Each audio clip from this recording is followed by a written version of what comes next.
Hi. Hi po. Anong gagawin mo? Ako po ay kakanta po ng isang OPM song po ni Freddie Aguilar po, which is Anak po. Sarili ko pong version. Well, I hope we like your version. Go ahead.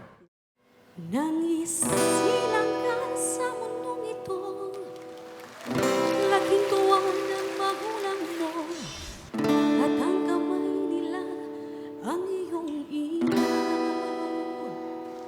At ang nanay at tatay mo'y hindi malaman ang gagawin, minamasdan pati pagtulong mo.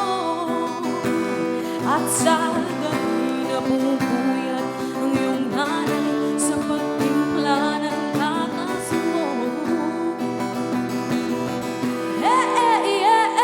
Nagdaan pa ang mga araw at ang landas mo'y naligaw. Ikaw ay nalulong sa masamang bisyo. At ang una mong nilapitan ng iyong inang lumuluha. At ang tanong, anak, ba't ka nagkaganyan? At ang iyong mga matay biglang lumuha nang di mo napapansin. Pagsisisi at sa isip mo'y nalaman mo ika'y nagkamali. Pagsisisi at sa isip mo'y nalaman mo ika'y nagkamali. Thank you po.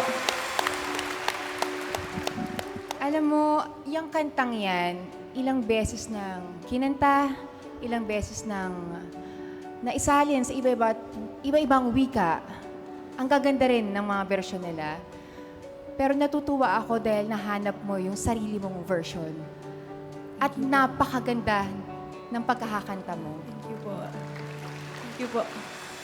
Alam mo, yung kantang yan, pagka naririnig yan ng kahit na sino, lalo na ang katulad kung may pinagdaan ng higit, tumatama sa puso namin. Ano? Naging rebelde kami sa magulang, hanggang sa napiit. No? Pero itong sinabi mo kanina na version mo, medyo kinabahan na ako. Tatamaan ba ako nito sa puso ko? Pa-flashback ba ang nanay ko, ang tatay ko? Pero naging matagumpay ka. Thank you po. Thank you, Lord. Pagkatapos ngayon nito, tatawagan ko na yung nanay ko. Sabihin ko sa kanya, I love you, ma. Oh. Thank you, Nikki. Thank you po, sir. Thank you po. Ang ganda ng boses mo. Thank you Ang po. ganda ng style mo sa pagkanta. Tusok na tusok ako. Wala na akong masabi. Magaling kang kumanta. So let's Maraming vote. salamat po. No. I'll say yes. Thank you po. Yes. I say yes. Thank you, sir. Yes din ako sa'yo. Congratulations, Salamat po, you have salamat po. 4 yeses.